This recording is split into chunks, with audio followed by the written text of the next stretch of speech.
আব্বাজান সৈয়দুনা ইব্রাহিম আলাইহিস সালাম তিনি একজন জলিলুল কদর নবী ছিলেন। তিনাকে আল্লাহ কত কঠিন পরীক্ষা নিয়েছে দেখুন। প্রথম 90 বছর বয়স হয়ে গেছে, একটা সন্তান হয়নি। 90 বছর পর আল্লাহ পাকের কাছে কেঁদে যাচ্ছে। 90 বছর পর আল্লাহ একটা সন্তান দিয়েছে। সন্তান তো নয়, আকাশের চাঁদের থেকেও সুন্দর। জোরে বলুন সুবহান। নাম তিনার হযরত ইসমাঈল আলাইহিস সালাম। আব্বাজান ইব্রাহিম সাল্লাম বাচ্চাকে কোলে নিয়ে আদর করছে, চুমা দিচ্ছে। এক তো 90 বছর পর। তখনকার মানুষ বাঁচত 500 বছর, 700 বছর, 1000 বছর। তখন 90 বছর মানে এখনকার সময় হয়তো 30-35 বছর। কথা বাতা হচ্ছে। তো এই সময়তে এই সন্তানকে নিয়ে আদর করছে, এমন সময় আল্লাহ আওয়াজ দিচ্ছে, ইব্রাহিম তোমার বাচ্চা আর তোমার সন্তানকে নিয়ে ওই আরব দেশে যেখানে এখন কাবা আছে, ওই চতুর্দিকে পাহাড়ে ঘেরা পাথর বালি যুক্ত জায়গাতে তোমার বাচ্চাকে রেখে আসো, তোমার স্ত্রীকে রেখে আসো। পরীক্ষা হচ্ছে। আব্বাজান ইব্রাহিম আলাইহিস সালাম জিজ্ঞাসা করেন যে আল্লাহ ওখানে তো লোক নাই, বসতি নাই, ঘরবাড়ি নাই, খাবার কিছু নাই, পানি নাই, চতুর্দিকে পাহাড় ঘেরা, আল্লাহ ওখানে আমার এই দুধের বাচ্চার স্ত্রীটা রেখে আসবো? জিজ্ঞেস করেন। আল্লাহ বলেছেন সঙ্গে সঙ্গে লাব্বাইকা ইয়া আল্লাহ, রেডি হয়ে গেল। স্ত্রীকে বলল চলো, সন্তানকে নাও। উটের পিঠে উঠে পড়ল, গিয়ে ওই মক্কা শরীফ যেখানে এখন আছে, তখন তো ঘরটা নাই, তখন কাবাও নাই, এলাকায় কোনো ঘরই নাই। ওই জায়গায় নিয়ে গিয়ে ইব্রাহিম আলাইহিস সালাম আমাদের আম্মাজান হযরতে হাজেরা আলাইহিস সালামকে, শোনো আমাদের মা বাপের কথা শোনো, আর আজকে আমরা কি করছি দেখো।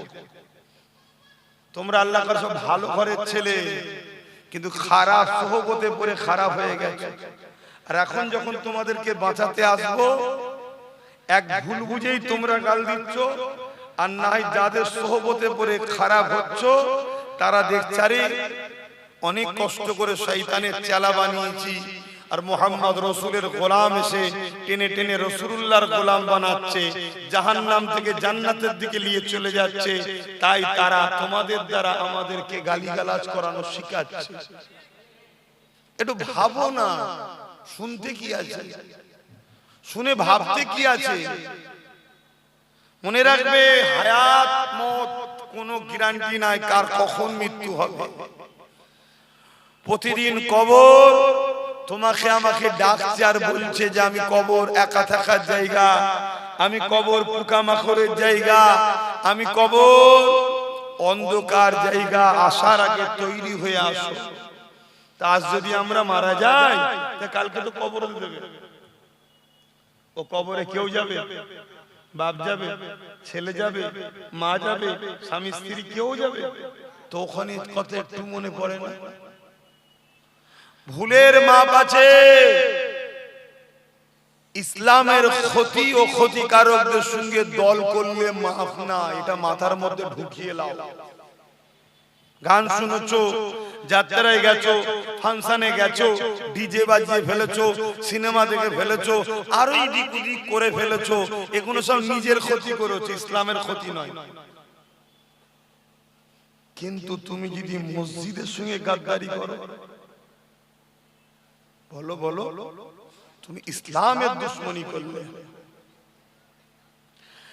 তা আব্বাজান ইব্রাহিম আলাইহিস সালামকে আল্লাহ পাক পরীক্ষা নিচ্ছেন। আম্মাজান হাজেরা হুজুরকে নিজে নাবালেন, সন্তানকে নিজে নাবালেন। নবী ইব্রাহিম আলাইহিস সালাম বলছে, আমার প্রাণের স্ত্রী, সন্তানকে নিয়ে আপনি এখানে থাকবেন। আম্মাজান হাজেরা হুজুর জিজ্ঞাসা করলেন, আমার প্রাণের স্বামী, এটা আপনার হুকুম, এটা আপনার নিজের ইচ্ছায় রেখে যাচ্ছেন না আল্লাহ পাকের হুকুমে রেখে যাচ্ছেন? হযরত ইব্রাহিম আলাইহিস সালাম বলেছিলেন, হে আমার স্ত্রী হাজেরা, নবীরা কখনো আল্লাহর হুকুম ছাড়া অন্য কোনো কাজ করে না। আল্লাহ পাক হুকুম দিয়েছে আপনাকেও বাচ্চাকে এই জায়গায় রেখে যেতে হবে। আম্মা জান হাজেরা তিনি আল্লাহকে কত মহব্বত করে দেখে, আল্লাহর উপরে কত বিশ্বাস দেখে।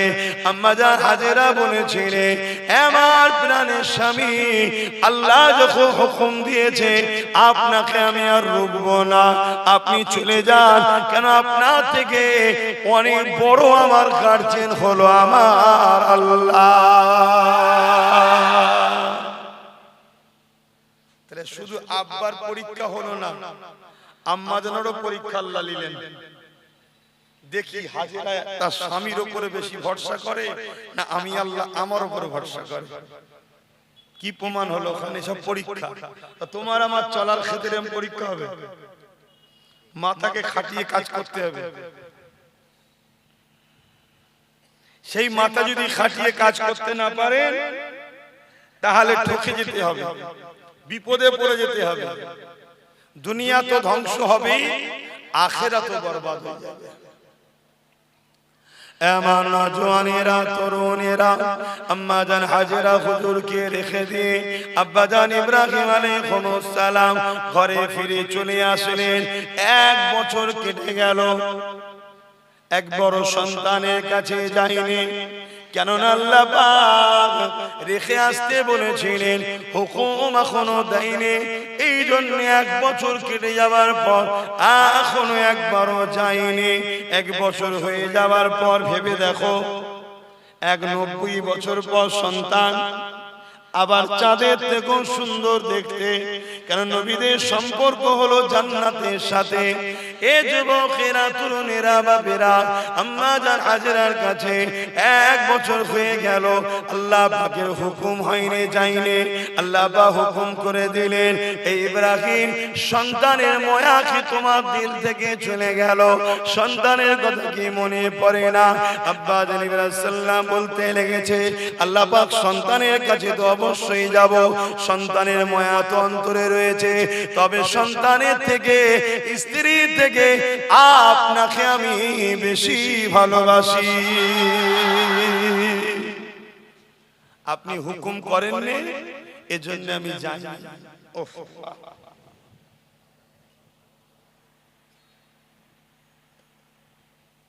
আপনি হুকুম করেননি, এজন্য আমি যাই। দেখেন এত হ্যালোজেন এই গরমের সময় পুরো গায়ে পড়ছে, এটা আরো কষ্ট হবে, কিন্তু সরিয়ে দিলেও তো মানুষ দেখতে পাবে না, এগুলো একটু দূর থেকে দিতে হয়। আর এই সব ঘেমে গিয়ে আরো কষ্ট হয়ে যাচ্ছে, শরীরের এনার্জিও লস হয়ে যাচ্ছে। আল্লাহ পাক বললেন, দেখতে পাচ্ছেন তো? আল্লাহ পাক বললেন, ইব্রাহিম আপনি যান, আপনাকে ইজাজত দিল, আপনি যান, তবে মন দিয়ে শুনে, দুধ থেকে, উটের পিঠ থেকে দেখবেন, উটের পিঠে বসে দুধ থেকে দেখবেন, 1 ঝলক দেখে ফিরে চলে আসবেন। এটা সম্পূর্ণ পরীক্ষা হচ্ছে আর আমাদের জন্য শিক্ষা। দেখো আমার প্রেমিক যারা হয়, কেন যদি বাট কিন্তু জিজ্ঞেস করে না, আমার হুকুমেরই কথা শেষ কথা। জোরে বলুন সুবহানাল্লাহ। বাবেরা, নওজওয়ান, তরুণেরা, আব্বা জান ইব্রাহিম আলাইহিস সালাম 1 বছর পর রওনা দিলেন। আল্লাহ পাকের হুকুমে যখন পৌঁছালেন, আব্বা জান ইব্রাহিম আলাইহিস সালাম কি অবাক হয়ে গেলেন, যে মক্কার জমিনে যে জায়গায় রেখে দিয়ে এসেছিলাম, ওই জায়গায় না পানি ছিল, না কোনো বসতি ঘর বাড়ি ছিল, কিন্তু 1 বছর পরে গিয়ে দেখছে ওই জায়গাতে কয়েকশো মানুষের বসতি হয়ে গেছে এবং পানির ফোয়ারা চলছে। আরো জোরে বলুন সুবহান। এ নওজওয়ানেরা, কি করে কি ঘটনা ঘটলো ওটা একটু দেখে যাই বলি আপনাদেরকে।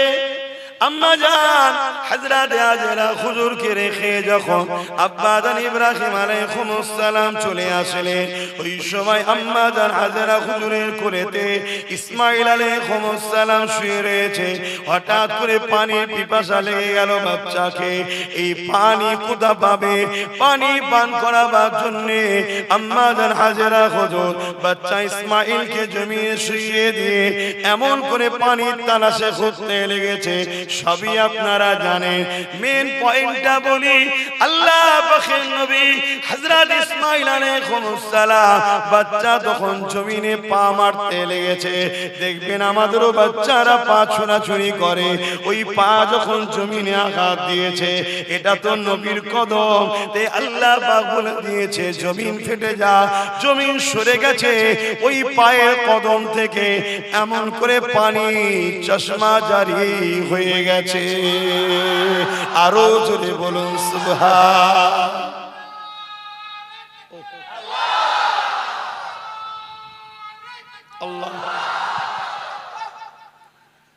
আম্মা জান হাজেরা হুজুর এসে দেখছেন বাচ্চার পায়ের গিরালি থেকে পানি উঠছে। তাড়াতাড়ি করে বাচ্চাকে কোলে নিয়েছে। যেই কোলে নিয়েছে, এবার ওই পানি এলাকা দখল করছে, হু করে পাড় ভেঙে যাচ্ছে, বড় হয়ে যাচ্ছে। তখন আম্মা জান বললেন জমজম, তার মানে থাম থাম। সেই জন্য আমরা বলি জমজমের পানি। জোরে বলুন সুবহানাল্লাহ।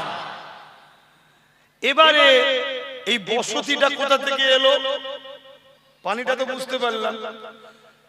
তখন মক্কা মদিনার জমিনে ওই একদল লোক গৃহপালিত পশুদেরকে যাযাবার হিসাবে এখানে ওখানে ঘুরে বেড়াতো। অসুবিধা হচ্ছে না তো ভাই? একটু সময় দেন, দুটো কথা বলি। এসেছি যখন তো বেশি সময় লোব না। তো এই গৃহপালিত পশু নিয়ে একটা কাফেলা, একটা গোত্র, তার সর্দার ছিল, সবাই মিলে ওই এক জায়গা থেকে আরেক জায়গা ঘুরে বেড়াতো। তো ওই কাফেলার পানি সংকট দেখা দিয়েছে। তো পানির খোঁজে বেরিয়েছে। দূর থেকে দেখছে পাখি উঠানামা করছে। জানবেন যেখানে পানি থাকে পাখি উঠানামা করবে। ওইটা দেখে ওই কাফেলা সর্দার ওই দিকে রওনা দিয়েছে। এসে দেখছে আম্মা জান হযরত হাজেরা ইসমাঈল হুজুরকে কোলে করে নিয়ে বসে রয়েছে।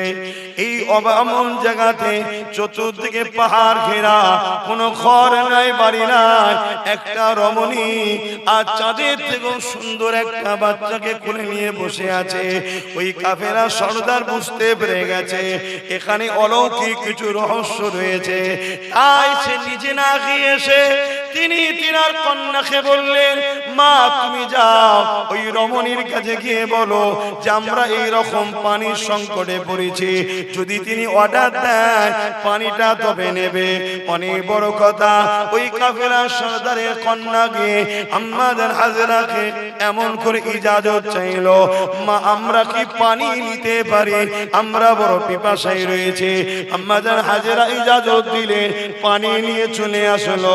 কাফেলার সর্দার যখনই এক ঢোক পানি পান করেছে, তখনই কিন্তু সে বুঝতে পেরে গেছে এ পানি দুনিয়ার কোনো পানি নয়, এ পানিরও কোনো রহস্য রয়েছে।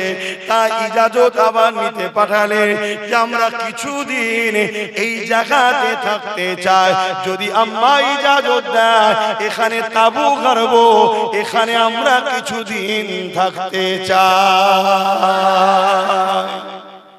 এই যে সিস্টেমটা হচ্ছে সবকিছু কার ইশারায় হচ্ছে? কেন আম্মা স্বামীর থেকে বেশি ভরসা আল্লাহর উপরে করেছে। এবারে আল্লাহ তার বান্দির হিফাজত নেবে না ছেড়ে দেবে? আই দেখেন। আর আমরা এখন আল্লাহর থেকে বেশি ভরসা বললেই তো খারাপ হয়ে যাবে। কি কথা খারাপ লাগলো? সব বুঝতে পারছেন? এজন্য দেখুন যাদের উপরে ভরসা করছি তারাই আমাদের নাম কেটে কেটে বাদ দিয়ে দিচ্ছে। অন্য কেউ করে না, তারাই করেছে। আল্লাহ কেটে বাদ দিচ্ছে নাকি? না, হুজুর কেটে বাদ দিয়ে দিয়েছে। দেখুন তাদের হাতেই পাওয়ার, তারা দুজনে মিলে হ্যালো দুজনে মিলে সেটিং করেছে। এখন আমার কিছু ভাই আবার এই কথা শুনে বলবে শুরু হয়ে গেল, তো শুরু হয়ে গেল। এখন কিছু শুরু হয়নি, একটু পরে শুরু হবে। এই তো সবে একটু ধরা একটু পরে একটু বাপ মায়ের কথা একটু বলে নি। বাপ মা ছেলেরা বসে আছে, একটু বাপ মার কথা শুনি। এখন তোমার অনেকে নতুন মা তৈরি করে নিচ্ছে। হায় হায়, পীরের ঘরের ছেলে গালে চুনকালি লাগা। হ্যাঁ, তোর বাপ দাদুর জুতোইরা বয়ে বেড়ায়, তোর বাপ দাদু তোর আব্বারও জুতোইরা এখনো বয়, ঠিক না বে ঠিক? তোর গালে চুনকালি, তুই অন্য জুতো চাটতে গেছিস? আল্লাহ তোকে হিদায়াত করুক। হিদায়াত যদি কপালে না থাকে, তোর মতো বালা চলে যাওয়া ভালো।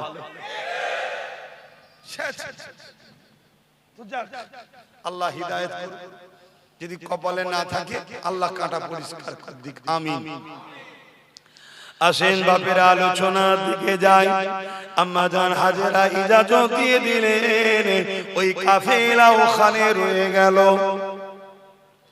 এ নওজওয়ানেরা, ওই কাফেলা যখন ওখানে রয়ে গেল, কয়েকদিন যেতে না যেতে ওই কাফেলা যিনি সর্দার ছিলেন, তিনি তিনার কন্যাকে পাঠিয়ে আম্মা জান হাজেরা হুজুরের কাছে মেসেজ পাঠালেন যে আমার আব্বা জান চাই, এই গোত্রের তিনি সর্দার ছিলেন, তিনি সর্দার পদ থেকে ইস্তেফা দিতে চান। কেননা আপনার মতো নেক বক্ত নারী যদি এই গোত্রের সর্দার হয়, তাহলে এই গোত্রের আরো রহমত বরকত পাবে। এই জন্য আপনাকে আগামী দিন আমাদের গোত্রের সর্দারিনী হিসাবে আমরা কবুল করতে চাইছি। আপনার প্রস্তাবটা কি? দেখুন আম্মা হাজেরা আল্লাহর উপরে ভরসা করে ওই নিরিবিলি পাহাড়ে ঘেরা নির্জন জায়গা, পানি নাই, রয়ে গেল, পানি পেয়ে গেল, সাথে হাজার হাজার লোককে পেয়ে গেল। আবার দেখেন ওই গোত্রের সর্দারিনীও আল্লাহ পাক হাজেরা হুজুরকে বানিয়ে দিলেন।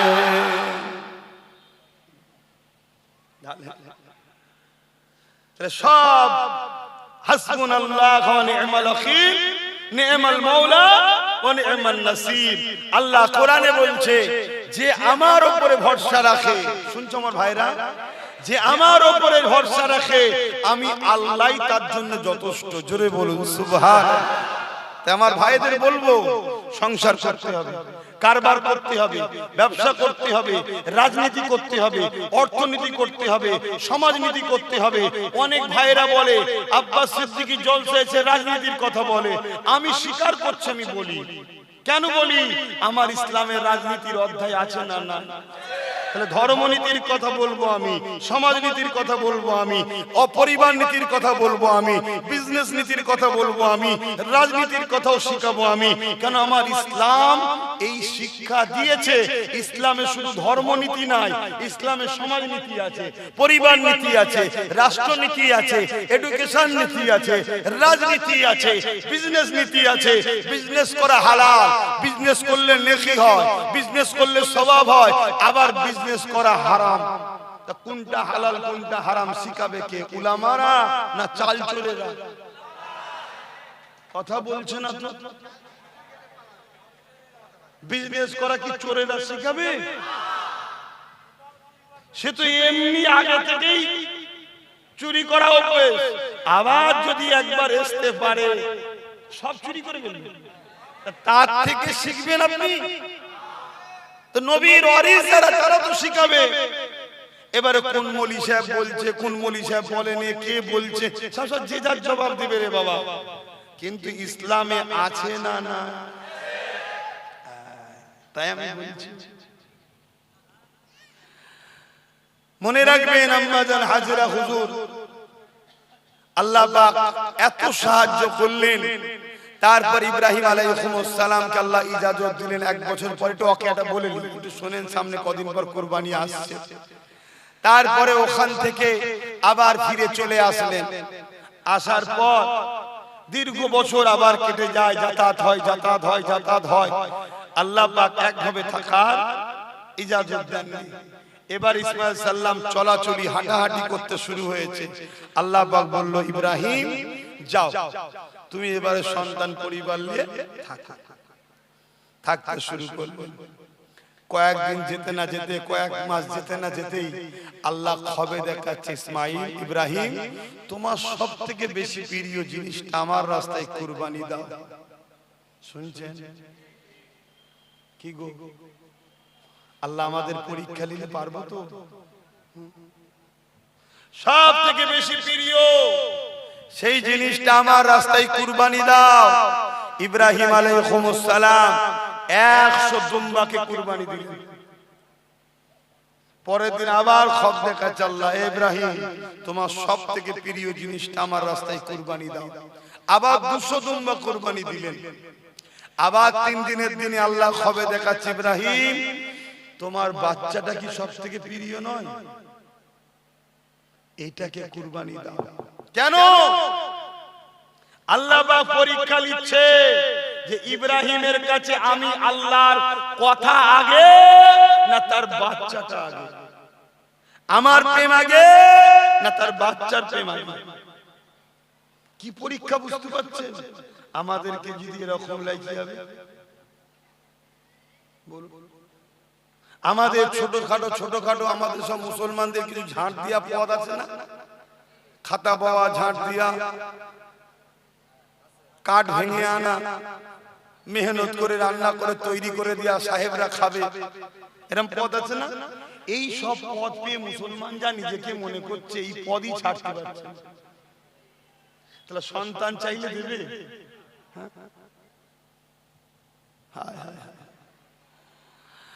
আল্লাহ ইব্রাহিম আলাইহিস সালামকে যখন এইভাবে পরীক্ষা নিতে লাগলেন, ওই সময় ইব্রাহিম সাল্লাম দেরি করলেন না। সকালে উঠে বাচ্চাকে রেডি করে নিয়ে রওনা দিয়ে দিলেন। কোথায় যাচ্ছে? মিনাতে যাচ্ছে। কি জন্য যাচ্ছে? আল্লাহকে খুশি করার জন্য। 90 বছর পর একটা সন্তান, ওই সন্তানকে এতদিন পরে কাছে পেয়েছে, কিছুদিন সাথে রয়েছে, ওই সন্তানকে এবার কুরবানি করতে যাচ্ছে। আসমান দেখছে, জমিন দেখছে, ফেরেশতারা দেখছে, সবাই দেখছে। কিতাবের মধ্যে আছে ফেরেশতারা দুবার বড্ড কেঁদেছিল। একবার হলো আমার রাসূলুল্লাহ কোরআনের জন্য যখন তায়েফের জমিনে গিয়েছিল। যদি শুনতে চান এর পরে বলছি, প্রথমটা শুনে রেখে যান। প্রথমবার হলো ইব্রাহিম আলাইহিস সালাম যখন বিসমিল্লাহ বলে ধারালো তরোয়াল নিয়ে চাঁদের থেকেও সুন্দর ওই ফুটফুটে বাচ্চাটাকে আল্লাহর প্রেমে জবাই করতে শুরু করেছে। এই দৃশ্য দেখে ফেরেশতা কুলেরা বড় কেঁদেছিলেন। এই যুবকেরা তরোয়াল চালিয়েছে, বিসমিল্লাহ আল্লাহু আকবার। তরোয়াল কি আল্লাহ জানিয়ে দিল, আমার ইসমাইলের গলায় তুই চলবি না। ধারালো তরোয়াল, এত ধার ছিল। পাথরে আঘাত যখন দিয়েছে, পাথরটা দুটুকরো হয়েছে। তরোয়াল ইসমাইল সাল্লামের গলায় চলেনি। আল্লাহর হুকুম ছাড়া গাছের পাতা লড়তে পারে? তরোয়ালের ক্ষমতা আছে নাকি? এই ঈমান আছে তোমাদের নাকি? এটাই তো ঈমান, একেই তো বলা হয় মুসলমান। এ নওজওয়ানেরা, ইব্রাহিম আলাইহিস সালাম এমন করে তরোয়ালটাকে টান মেরে ফেলে দিলেন, আর পাথরটা দুটুকরো হয়ে গেল। ইসমাইল আলাইহিস সালাম বলতে লেগেছে, আব্বা জান একটুখানি যেন মায়া আমার জন্য আপনার হৃদয়ে না এসে যায়, কারণ এটা আল্লাহ পাকের বড় পরীক্ষা হচ্ছে। বাচ্চাও কেমন দেখেন, আল্লাহ যখন আমাকে চেয়েছে আমি নিজেকে কুরবানিও হতে চাই। আমি তো মূল কথাটা বলতে লেগেছে। ওই সময় ইসমাইল সাল্লাম বলতে লেগেছে, আব্বা আপনার হাত কি কেঁপে যাচ্ছে? না বাবা, হাত কাঁপে না। এক কাজ করেন, চোখে কাপড়টা বেঁধে নেন, তাহলে ময়া হবে না। বাচ্চার উপরে কোনো মুখের দিকে তাকাতে গিয়ে ময়া না লেগে যায়। চোখে কাপড়টা বেঁধে নিয়ে বিসমিল্লাহে আল্লাহু আকবার বলে তরবারিটা যখনই চালিয়েছে, আমরাও যখন গ্রামে কুরবানি করি, পশু জবাই করি, দেখবেন এমন করে ফিসকিরিতে রক্ত বাহির হয়, একটা আওয়াজও হয়, হাতে খুন ভরে যায়। ইব্রাহিম আলাইহিস সালাম বুঝতে পেরে গেছে জবাই হয়ে গেছে, রক্ত হাতে লেগে গেছে, আওয়াজ হয়ে গেছে। আর এমন করে আসমানের দিকে মুখটা তুলে চোখের পট্টি খানা খুলে জবান দিয়ে বলতে লেগেছে, আল্লাহ, আমি ইব্রাহিমের দিলে আমার বাচ্চা থেকে আপনার প্রেম অনেক বেশি রয়েছে। আরো জোরে বলুন সুবহান।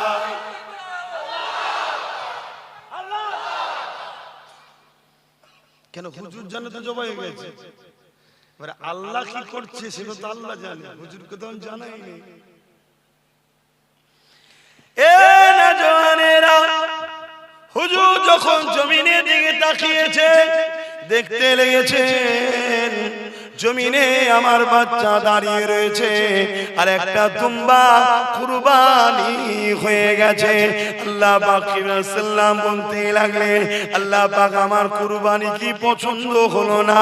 আল্লাহ আওয়াজ দিয়ে দিলে, এ আমার নবী ইব্রাহিম, তোমাকে আমি পরীক্ষা নিয়েছিলাম, ওই পরীক্ষায় তুমি কামিয়াবি হয়ে গেছো। আজ থেকে আমি আল্লাহ তোমার লকাব দিয়ে দিলাম, তুমি শুধু ইব্রাহিম নয়, তুমি ইব্রাহিম খলিলুল্লাহ। আজ থেকে তুমি, আমি আল্লাহ, আমার বন্ধু হয়ে গেলে। আরো জোরে বলুন সুবহান। আল্লাহ আমাদের পরীক্ষা নেবে না, নেবে না? সেই পরীক্ষায় আমরা কামিয়াব হতে পারবো তো? হ্যাঁ, আল্লাহ পাকের মহব্বতে নিজের বাচ্চাকে কুরবানি দিচ্ছে, আর আল্লাহর ঘরকে বাঁচাবার পক্ষে জাহান্নামী নেতা নেত্রীদের ঘরে মুসলমান কুরবানি দিতে পারছে না। তাহলে ভাবুন এরা কত ধ্বংসের দিকে। ভাবুন কি গো, আপনারা পারবেন তো নাকি? আল্লাহর ঘরের যারা দুশমন হবে, মাদ্রাসা দুশমন যারা, কবরস্থানে দেয়া খানকা ওয়াকাফে দুশমন যারা, আল্লাহর খুশির জন্য তাদের থেকে মুখ ঘুরিয়ে নিতে কারা পারবেন? হাত তুলে সাক্ষী দেন।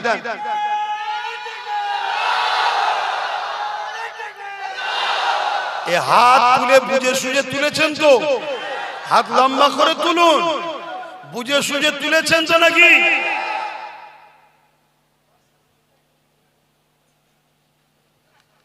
এটা আমার দায়িত্ব আছে না? না কেন? মসজিদ যে ভাঙে আর তাকে যদি কেউ সাপোর্ট করে, উভয় ইসলামের দুশমন, জাহান্নামী। কেন্দ্রের বিজেপি সরকার, এখানে লেখাও আছে ওয়াকফ বাঁচাও, জমি বাঁচাও। কেন্দ্রের বিজেপি সরকার ক্ষমতার জোরে গায়ে জোয়ার দেখিয়ে ওয়াকফ কালা কানুন তৈরি করেছে। তাদের উদ্দেশ্য, তাদের টার্গেট, মুসলমানদের কোটি কোটি লক্ষ টাকার মসজিদ, মাদ্রাসা, কবরস্থান, ঈদগাহ, খানকার যেসব জমি জায়গা আছে, সেই জায়গাগুলোকে দখল করে বড় বড় কোম্পানিদের হাতে তুলে দেবে। এটা কি ঠিক করছে না অন্যায় করছে? আমরা যদি আল্লাহর ঘরকে ভালোবাসি, মসজিদ মাদ্রাসাকে ভালোবাসি, তাহলে কেন্দ্র সরকারের এই অন্যায়ের বিরুদ্ধে জীবন মরণ দিয়ে হলো লড়াই করা দরকার আছে না? না, আমরা বাংলার মানুষ, এই বাংলায় বড় আদর করে আমরা মুসলিম সম্প্রদায় বিজেপির তৈরি করা 1998 সালে, যার নাম হলো টিএমসি, কার তৈরি করা? কিন্তু এত ডিপ বিষয় আমরা জানতাম না। আমরা ঘুমটা দিয়ে এসেছে, হুজুরদের বাড়ি বাড়ি ঢুকেছে, মসজিদে ঢুকে পড়েছে, মৌলী সাহেবদের পাশে পাশে ঘুরেছে।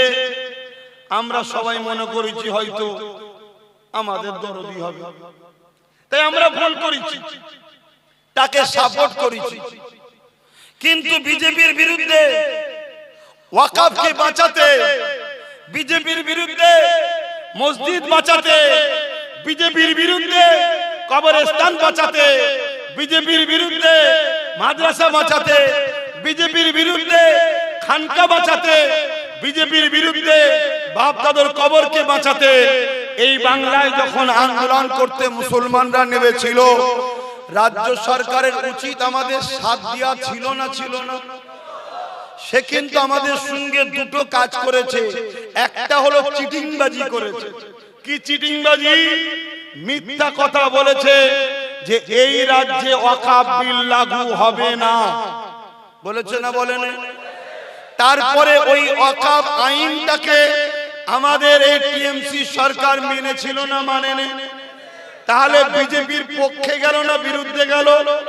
আওয়াজ আওয়াজ আওয়াজ আওয়াজ। তাহলে এ বিজেপির হলো না? হলো না? দ্বিতীয় নম্বর কি করেছে? আমরা মসজিদের হয়ে আন্দোলন করব বিজেপির বিরুদ্ধে, আমরা মাদ্রাসার হয়ে আন্দোলন করব বিজেপির বিরুদ্ধে, আমরা কবরস্থানের হয়ে আন্দোলন করব বিজেপির বিরুদ্ধে। আর ইনি বলছে বাংলায় যদি ওয়াকফে গুলোগুলি হয়, আন্দোলন হয়, তাহলে সব থেকে বড় দুশমন আমি মমতা হব। বলেছে না বলেন? তাহলে এ মসজিদের হয়ে কথা বলবে যে তার দুশমন হবে, মাদ্রাসার হয়ে কথা বলবে যে তার দুশমন হবে, বিজেপির বিরুদ্ধে আন্দোলন করবে যে তার দুশমন হবে, ওয়াকফের পক্ষে আন্দোলন করবে যে তার দুশমন হবে, মাদ্রাসা মুক্ত কবরস্থানে হয়ে আন্দোলন করবে যে তার দুশমন হবে। সময় যখন এসেছে এ দুশমনের কপালে ঝাঁটা মারা দরকার আছে না না? এটা বলে দিয়া কি খারাপ হয়ে গেল নাকি?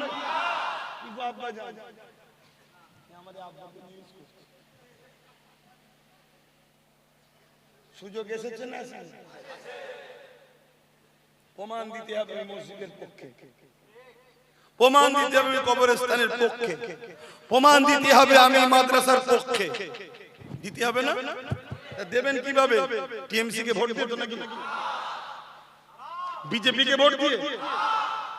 আচ্ছা, অনেকে মাঝে মাঝে আমার একটু পাড়ায় পাড়ায় ছড়ায়, শুনতে পাই কানে কানে যে আব্বাস সিদ্দিকী টিএমসির বিরুদ্ধে বেশি বলে, বিজেপির বিরুদ্ধে কম বলে।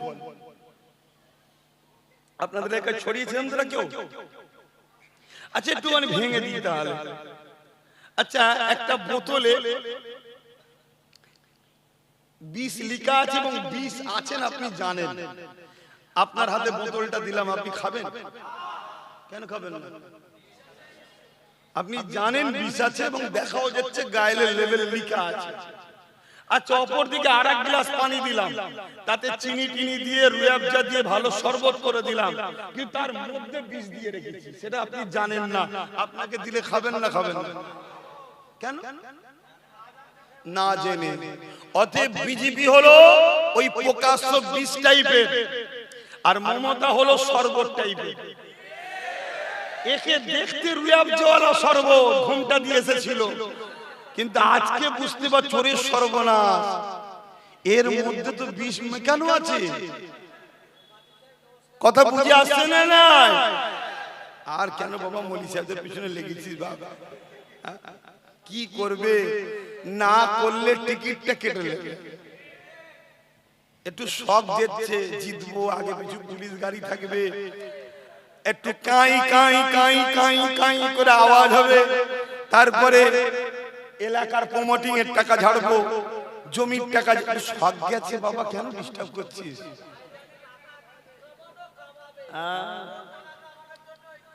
আমি যা টাকা কামাচ্ছি তোর তো ভাগ দিচ্ছি, তো তোরা তো সব জানিস নাকি? তো শুনছেন ভাই, আমি কি বলছি শুনছেন? কেউ যদি ব্যক্তিগত হারাম খেয়ে জাহান্নামে যেতে চায়, আমি তার বিরুদ্ধে অতটা ক্যাসেট খুলবো না।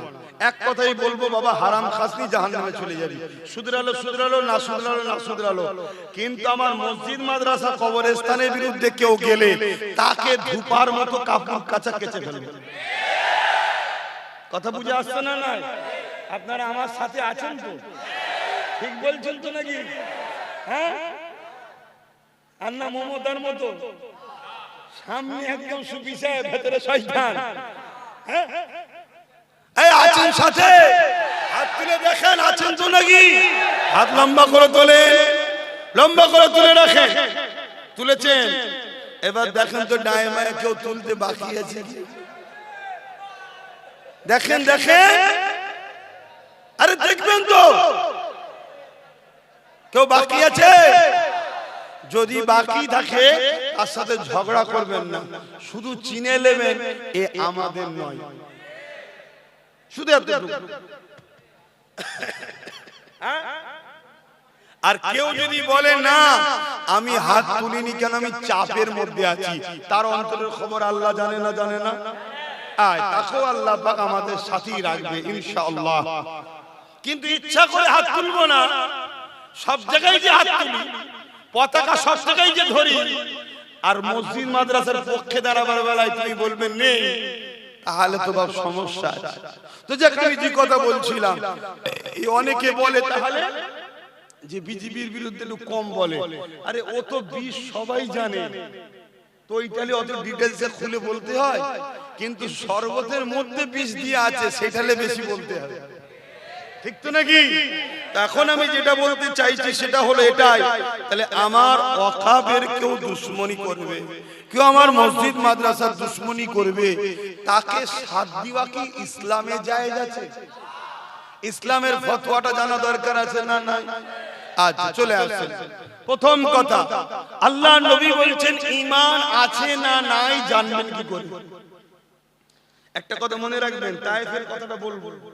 আমার রাসূলুল্লাহ কোরআনের জন্য মার খেয়েছিলেন, তখন ফেরেশতারা কেঁদেছিলেন, দ্বিতীয়বার দুবার ফেরেশতারা খুব কেঁদেছিলেন। একটা বললাম আর একটা বলবো, তার আগে এটা হয়ে যায়, তারপর দিকে যাচ্ছি, অসুবিধা হচ্ছে। আল্লাহ রাসূল বলছেন ঈমান আছে না নাই বুঝবে কি করে? আমি নিজে থেকে বুঝবো কি করে আমার ঈমান আছে না নাই? আপনি বুঝবেন কি করে? যে যাত্রাটা বুঝতে লাগবে যে আমি সত্যি ঈমানদার আছি না নাই, আমার কথা খেয়ে মন দিয়ে শুনবে, মুখ আমার কথা রাসূলুল্লাহ। যদি কবরকে ভয় করেন, আখিরাতকে বিশ্বাস করেন, জান্নাত জাহান্নাম আছে বিশ্বাস করেন, দূরে কাছে যেখানেই আছে একটু শখ করে ভালো তারে শোনো, দল করা সব মিটে যাবে কবরে ঢুকলে। মন দিয়ে শোনো, নেবে কি না নেবে পরের কথা। আল্লাহ নবী বলছেন, যার মধ্যে অন্যায় দেখার পর তিনটের মধ্যে যে কোনো একটা বৈশিষ্ট্য পাওয়া যাবে, তার মধ্যে ঈমান আছে। আর এই তিনটের মধ্যে কোন বৈশিষ্ট্য যার মধ্যে পাওয়া যাবে না, তার মধ্যে ঈমান নাই। অন্যায় দেখার পর আল্লাহ রাসূল বলছেন হাত দিয়ে রুখবে। আমার যে উম্মত অন্যায় দেখার পর হাত দিয়ে রুখবে, ওই উম্মতের ঈমান হলো প্রথম স্তরের এ ক্যাটাগরির ঈমান। জোরে বলুন সুবহানাল্লাহ। আমরা অনেক ছেলেকে দেখি, হয়তো বাহ্যিক তার অনেক ভুল আছে, বাহ্যিক অনেক ভুল আছে, কিন্তু অন্যায় দেখলেই দেখবেন ঝাঁপিয়ে পড়ে।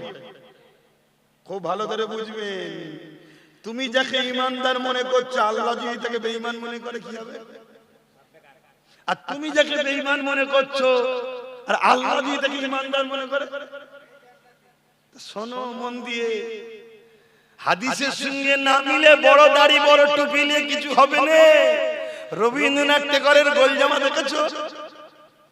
দেখেছেন না? দেখেন রবীন্দ্রনাথ ঠাকুরের দাড়ি দেখেছো? টুপিটা লাগিয়ে তার হাজি রুমাল দিয়ে দিলে বড় আল্লাহর ওলির মতো লাগবে। ওটা দেখলে হবে না, আগে দেখতে হবে ঈমান আছে কিনা। তা ঈমান আছে না নাই, অন্যায় দেখলে তিনটের মধ্যে যে কোনো একটা বৈশিষ্ট্য যেন ওর মধ্যে পাওয়া যায়। নাম্বার 1, অন্যায় দেখেছে হাত দিয়ে রুখবে। যদি হাতে রুখতে না পারে, মুখ দিয়ে প্রতিবাদ করবে। যদি প্রতিবাদ করতে পারে, জানবেন দ্বিতীয় স্তরের ঈমান।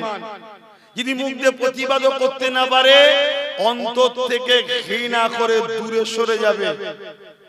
কোনোভাবে সাপোর্ট নয়, সহযোগিতা নয়, যদি এইটা থাকে হাত দিয়ে রুখতে পারে না, মুখ দিয়ে প্রতিবাদও করতে পারলো না, কিন্তু অন্তর থেকে ঘৃণা করে দূরে সরে গেছে, রাসূল বলছেন তার মধ্যে ঈমান আছে কিন্তু খুবই দুর্বল।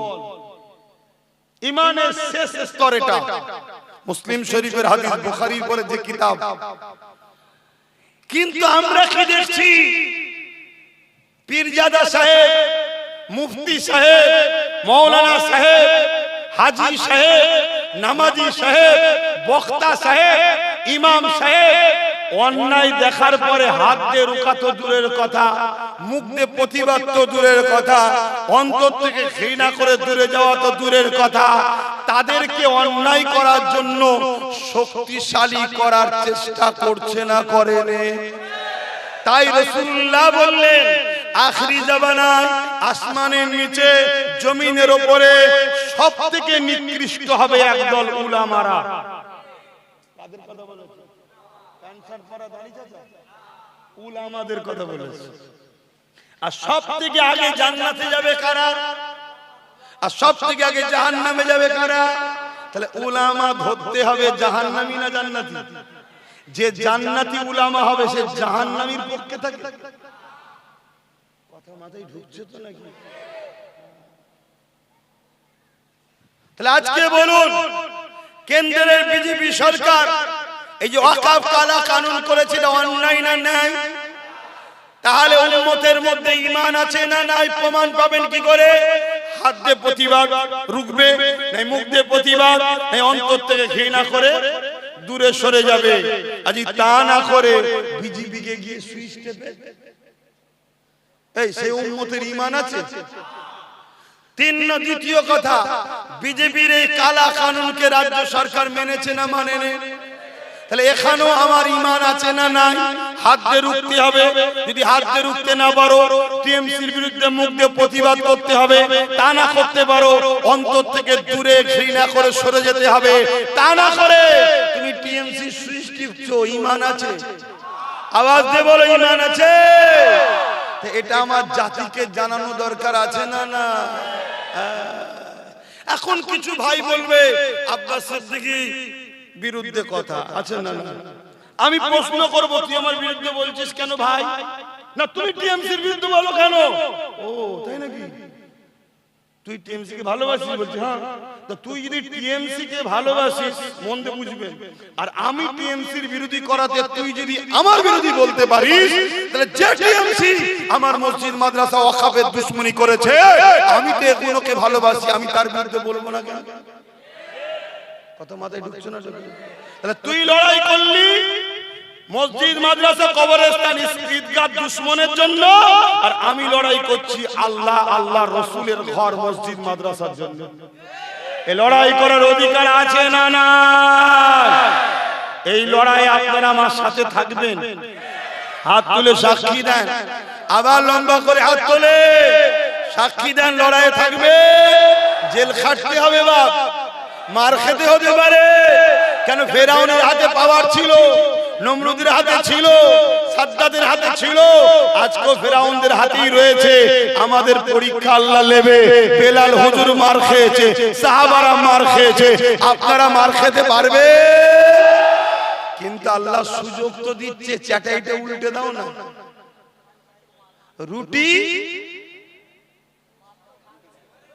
রুটি বেশিক্ষণ তাওয়ায় রাখলে পুড়ে যায়, উল্টাতে হয়, ঘন ঘন উল্টাতে হয়।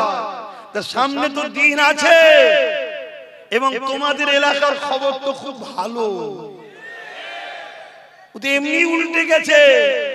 না হয় ব্যাগ নিয়ে বেরিয়েছে, আলু পটল কেনার মতো মানুষ কিনতে বেরিয়েছে। কেন রে, 15 বছর কি করলি তাহলে কিনতে হচ্ছে? 15 বছর যদি না ঝেড়ে লোকের উপকার করতিস, তাহলে আজকে কিনতে বেরোতে হতো। অসুবিধা হচ্ছে, তুই আমার মসজিদের বিরুদ্ধে বলেছিস, আমি তোকে ছেড়ে দিই, ভাবলি কি করে? আসেন বাপেরা, দ্বিতীয় আলোচনা দিয়ে চলে যায়। হযরতে জিবরাইল আলাইহিস সালাম অনেক কাঁদা কেঁদেছিলেন, আল্লাহর ফেরেশতারা কেঁদেছিলেন। কখন কেঁদেছিলেন? আল্লাহ নবী যখন দ্বীনের কথা, কোরআনের কথা নিয়ে, দ্বীনের মেসেজ, কোরআনের মেসেজ, আল্লাহর বাণীকে নিয়ে তায়েফের জমিনে রওনা দিয়েছে। কেন? মক্কা মানুষেরা আমার রাসূলুল্লাহ কথাকে শুনতে চাইছে না। মক্কা সন্ত্রাসীরা, তৎকালীন যারা জালিম ছিল, স্বৈরাচারী ছিল, অত্যাচারী ছিল, তারা আমার রাসূলুল্লাহ কথা শুনতে চাইছে না। আল্লাহ নবী তাই তায়েফের মানুষের কাছে যেতে লেগেছে, তায়েফের মানুষকে শোনাবে বলে। হে যুবকেরা, তরুণেরা, বাপেরা, তায়েফের মানুষের কাছে পৌঁছাবার আগে মক্কা থেকে সন্ত্রাস বাহিনীরা, মক্কা থেকে জালিম বাহিনীরা তায়েফের মানুষের কাছে এই মেসেজটা পৌঁছে দিল, মুহাম্মদ রাসূলুল্লাহকে রুখে দাও। কেন? মুহাম্মদ রাসূল যা বলছে সত্য বলছে, কিন্তু রুখে যদি না দিতে পারো, মুহাম্মদ রাসূলুল্লাহর মেসেজ যে নেবে সে জুলুম ছেড়ে দিয়ে মুহাম্মদ রাসূলের দিকে চলে যাবে। মুহাম্মদ রাসূলের দিকে যদি চলে যায়, তাহলে আমাদের জুলুমের সাম্রাজ্য নষ্ট হয়ে যাবে। আজকেও সেই জিনিস হচ্ছে না, হয়নি? বলছে ঠিকই বলছে, কিন্তু আব্বাসকে আসতে দেওয়া যাবে না। কেন? এলে এ গোলাম রসুলের জুলুমের বিরুদ্ধে বলবে, তাহলে আমাদের জুলুমের সাম্রাজ্য নষ্ট হবে। বলছো না? বলেন। আরে ইতিহাসটা এজন্যই জানতে হয়। যুগে যুগে ফেরাউন এসেছে, যুগে যুগে নমরুদ এসেছে, যুগে যুগে এজিদ এসেছে, যুগে যুগে মুসার অনুসারী এসেছে, যুগে যুগে ইব্রাহিম নবীর অনুসারী এসেছে, যুগে যুগে হোসাইনিরাও আছে না নাই? আমরা আলহামদুলিল্লাহ হোসাইনি, আমরা এজিদি নাকি? এই জোরে বলবেন তো। এজিদি ছিল তো জুলুমের পক্ষে, মোদি মমতা এজিদির পক্ষে। ভুল বলে ফেলেছি নাকি? তওবা করতে হবে। ওরা জুলুম করে না। এই যে তামান্নার মতো ছোট্ট মেয়েটাকে বোম মেরে মেরে দিল, এই কোন পার্টি করে ভাই? তামান্না কোন পার্টি করে? ছোট যে মেরে ফেললো, তাহলে ওইটুকু বাচ্চাকে যারা মারে এরা জালিম নয়? জোরে বলে। হায় হায়, এজিদ ছিল সারাবি। আজকে দিদিমণি মদের পক্ষে না বিরুদ্ধে গো? আমাদের দিদিমণি তো ওর বাবা মদ বিক্রি করা তো নম্বর 1, গর্ব করে বলছে বাংলা মদে নম্বর 1। এমন জওয়ানেরা, এমন নবী পাকের প্রেমিকেরা, আমার ডিউটি আপনার কাছে সত্য মেসেজকে পৌঁছে দেওয়া। নেবেন কি নেবেন না সেটা আপনার নিজস্ব ব্যাপার, তবে মনে রেখে দেবেন, কবর কারো জন্য জান্নাতের বাগান হবে, আর ওই কবর জালিমদের জন্য জাহান্নামের একটা গর্ত হবে, যেখানে 99টা করে সাপ থাকবে। এত দুর্দিন এদের পড়ে গেছে, মানুষকে ধরে ধরে কবরের স্থানে নিয়ে যাচ্ছে, বলছে দিয়াল ছুঁয়ে বল আমায় ভোট দিবি। তুই কি করলি 15 বছর ধরে? তাহলে বলছে ঘাস যত কাটবে গজাবে, তাহলে ঘাসই কাটছিস নাকি? আমাকে গতকাল কি একজন বলছে যেরকম কবরের দিয়াল ছুঁইয়েছে। এই মুসলমান, কবরের দিয়াল ছুঁইয়ে কোনো শপথ করা ইসলামে জায়েজ না। যদি কেউ বিশ্বাস করে লাই কুফরি করার জন্য ঈমান চলে যাবে। একমাত্র ইসলামের শপথ আল্লাহর কসম দিয়ে হয়। কথা বুঝে আসছে? আল্লাহ ছাড়া কারো দিব্যি করা কসম কাটা যায় না। এই পীরের কসম, বাপ মায়ের কসম, এগুলো ইসলামের সব নাজায়েজ হারাম। তো কবরে যদি হাত দিয়ে বলে আমায় দিবি, এতে কোনো দিব্যি হয়নি। তোর উচিত হবে ও পরের বারে না তোকে লিয়ার কবরে ঢুকিয়ে দেয়, এই বাড়ি ওর বিরুদ্ধে তোকে সরিয়ে দে। পালা আগে পালা।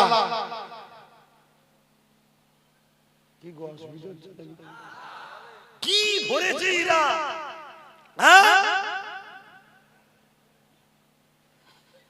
আমার আব্বা জান কি বলছে? আমি কিছু ভুল করছি নাকি? আমি তো আপনাদের ছেলের বয়সী, বলেন না ভুল করছি কি? এই যুবকেরা সবাই সবার গদি বাঁচাতে চায়, সবাই সবার পদ বাজাতে চায়, সবাই সবার পার্টি অফিস বানাতে চায়, সবাই সবার নেতৃত্ব ঠিক রাখতে চায়। তাহলে আমি রাসূলুল্লাহর গোলাম, আমার দ্বীনের বিরুদ্ধে যে বলবে, আমার কোরআনের বিরুদ্ধে যে বলবে, আমার ইমানের বিরুদ্ধে, আমার মসজিদের বিরুদ্ধে যে বলবে, তার বিরুদ্ধে তো আমাকে বলতেই হবে। এটা তো আল্লাহ পাকের পরীক্ষা। দেখি আব্বাস জালিম হুকুমাতদের বিরুদ্ধে বলে কিনা। আজকের অনেক মুফতি মাওলানারা বড় সুর দিয়ে ফেরাউনের বিরুদ্ধে বলে, নমরুদের বিরুদ্ধে বলে, এজিদের বিরুদ্ধে বলে। এ মৌলী সাহেব, কেন তোরা মোদি দিদির বিরুদ্ধে বলিস না? তারা বলছে জিন্ত রয়েছে, কামড়ে নেবে, ওগুলো মরে গেছে তাই বলি। তাই এরা আল্লাহর খুশির জন্য বলে না পেটের জন্য বলে? আরে চেনো যুবক, ভালো জিনিস বেশি খেতে হয় না, অল্প খেলেই যথেষ্ট। সারা রাত ধরে চলছে 50টা হুজুর, 50টা মাওলানা, কাকে নিয়েছে হই হই করছিস? হ্যাঁ, দুটো দিনের পক্ষে কথা বলার সাহস নেই, দিনের দুশমনের বিরুদ্ধে কথা বলার সাহস নেই। তুই আবার বলছিস উলামা? একটা নবী দেখাতে পারবেন কোন জালিম শাসকের পক্ষে ছিল? একটা ইমাম, চার পীরানে পীর দেখাতে পারবেন জালিম শাসকের পক্ষে ছিল? আমাদের সুলতান হিন্দ বাদশাহ তিনি জালিম শাসকের পক্ষে ছিলেন? আমাদের মুর্শিদ কেবলা মুজাদ্দিদুজ্জামান ব্রিটিশের পক্ষে ছিল? তাহলে জুলুম আর ইনসাফ, এই দুটোর মধ্যে ইনসাফের পক্ষে আল্লাহ, ন্যায়ের পক্ষে আল্লাহ, ইনসাফের পক্ষে, ন্যায়ের পক্ষে নবীরা, জুলুমের পক্ষে, অন্যায়ের পক্ষে শয়তান। শয়তানের চালা যত নেতা জালিম আছে এরা সব শয়তানের অনুসারী। এদের পক্ষে যাওয়া নবীর উম্মতদের যাবে না, হারাম। এটা নবীর ঘরের আওলাদ হিসাবে নবীর উম্মতদের বুঝাবার দরকার আছে না? তুই যদি মনে করিস আমি শয়তানের চালা হয়ে গেছি, তোকে আমার কথা লিখতে হবে না। কিন্তু আমার দুটো ভাইকে তো বলছি বলে সে শুনে জান্নাতি রাস্তায় আছে। দুটো জিনিস, একটা হকুল্লাহ আর একটা হকুন নাস। নামাজ, রোজা, হজ, এখনো আল্লাহর সঙ্গে সম্পর্ক। যদি কেউ ছেড়ে যায় আল্লাহর হক মানতে পারেনি, আল্লাহর কাছে কাঁদলে আল্লাহ মাফ করে দেবে। কিন্তু মানুষের হক যদি মেরে নাও, ওই মানুষ যদি না মাফ করে আল্লাহ মাফ